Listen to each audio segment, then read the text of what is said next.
Welcome back. Well, today marks the 2-year anniversary of the U.S. withdrawal from Afghanistan. Utah was one of several states that immediately offered to help Afghan families forced to flee the Taliban. But how well did we deliver on that promise to help? The new KSL podcast, Strangers Become Neighbors, discovered some painful answers, but also found hope. The world watched as thousands of Afghans rushed the Kabul airport.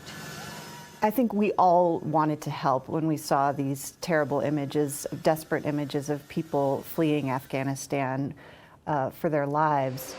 More than 80,000 Afghans would eventually arrive in the U.S., the largest number of wartime refugees the U.S. has seen since the fall of Saigon. It was a chaos. I mean, people have been separated, families were separated.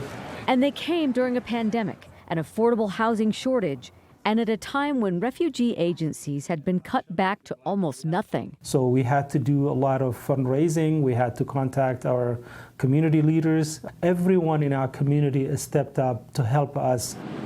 It took 4 months to resettle about 1,000 Afghan refugees in Utah.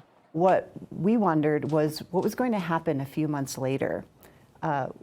What was going to happen to these refugees and the desire to help. It's felt hard to me. Over the past 2 years, journalist Andrea Smartin followed some remarkable families who left their homes and their dreams behind, only to start over from zero. I was really surprised at what we found. I mean, some of it was really heartbreaking, the challenges that I saw that these new arrivals faced. Utahns wanting to help. On her podcast, Stranger Becomes Neighbor, you'll hear their stories. It was very cold and it was a snowy weather. There was no power, no heat. A woman trying to create a new life for her younger sister and 4-year-old niece after they were separated from their family at the Kabul airport. A father facing eviction and an uncertain future.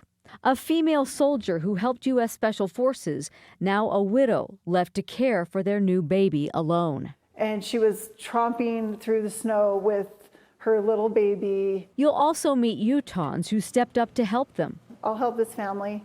I didn't really intend. I ended up helping like 50 families. From helping with births to graduations, volunteers became more than neighbors to these new arrivals. They became family. I kind of fell in love with them immediately. Since we met her, we've kind of felt like we have someone to support us. And if everything happens, she's there for us. They will always miss their homeland. They will always hope that they could go back if it were a place of freedom.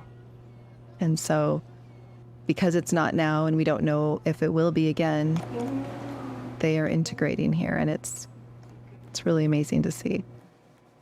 That was Deanie Wimmer reporting there. Stranger Becomes Neighbor is now available on KSLPodcast.com or anywhere you listen to your favorite podcast. There is ongoing need for volunteers to help our new neighbors. So if you'd like to join in, you can find more information on our website at KSLTV.com.